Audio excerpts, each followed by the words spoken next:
अलावा जो हमारे बच्चे या बुज़ुर्ग हैं, कोशिश यही रहनी चाहिए कि हम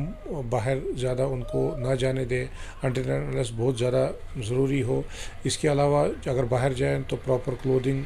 और जो एहतियाती तदाबीर है वो लें, यानी कि मुँह नाक अपना ढक लें ताकि जो ठंडी हवा अंदर जाती है जिसकी वजह से हम देखते हैं कि इनके सिम्टम्स में इजाफा होता है, उसके अगेंस्ट वो प्रोटेक्टेड रहें। और जो बाकी डिफरेंट मेजर्स होते हैं, फॉर एग्जांपल वैक्सीनेशंस होती हैं अगेंस्ट इन्फ्लुएंजा या नमूनिया के अगेंस्ट जो वैक्सीन्स आते हैं जो जिससे हमें प्रोटेक्शन मिल सकती है, वो जो स्पेशली हाई रिस्क पेशेंट्स होते हैं वो लगा लें ताकि वो फुल प्रोटेक्टेड रहें। इसके अलावा जो हम देखते हैं कि विंटर के मंथ्स में हम अपने घरों में पूरा कमरे बंद कर देते हैं, खिड़कियां बंद होती हैं, दरवाजे बंद होते हैं, अंदर जो डिफरेंट हीटिंग इक्विपमेंट हम लगाते हैं जिसमें कांगरी हो, गैस हो, बुखारी हो, जिसकी वजह से जो हमारे अंदर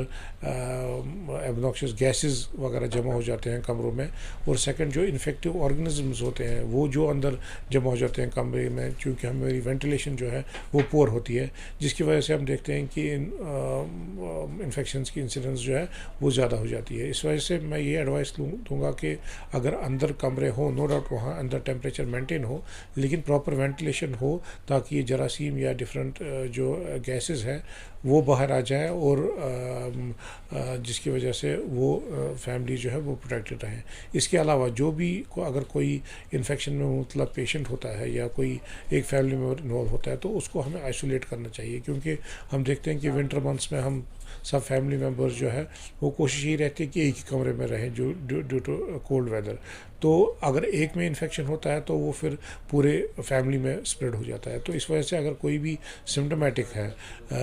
इन्फेक्शन में मुबतला है, तो उसको हम आइसोलेट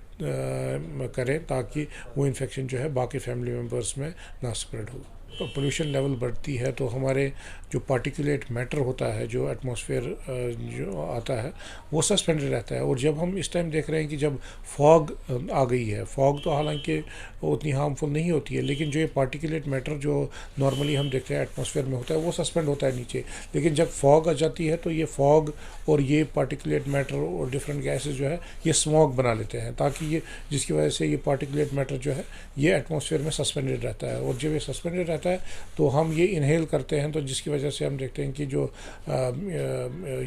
ये पार्टिकुलेट मैटर अंदर जाने की वजह से इन्फेक्शन भी बढ़ सकता है और जो ये ऑलरेडी पेशेंट्स डिफरेंट बीमारी में मुबतला होते हैं उनमें भी जो है वो अटैक होने का खतरा रहता है। इसी वजह से जो सुबह शाम स्पेशली एक तो टेम्परेचर भी कम होता है, जो फॉग स्मॉग ये भी ज़्यादा हो जाता है उस टाइम, तो जिसकी वजह से हम यही एडवाइस करते हैं कि इस टाइम ज़्यादातर बाहर ना निकले, अगर निकले तो अपना पूरा मुंह नाक ढक के निकले ताकि अंदर हमारे बॉडी में ना जाए।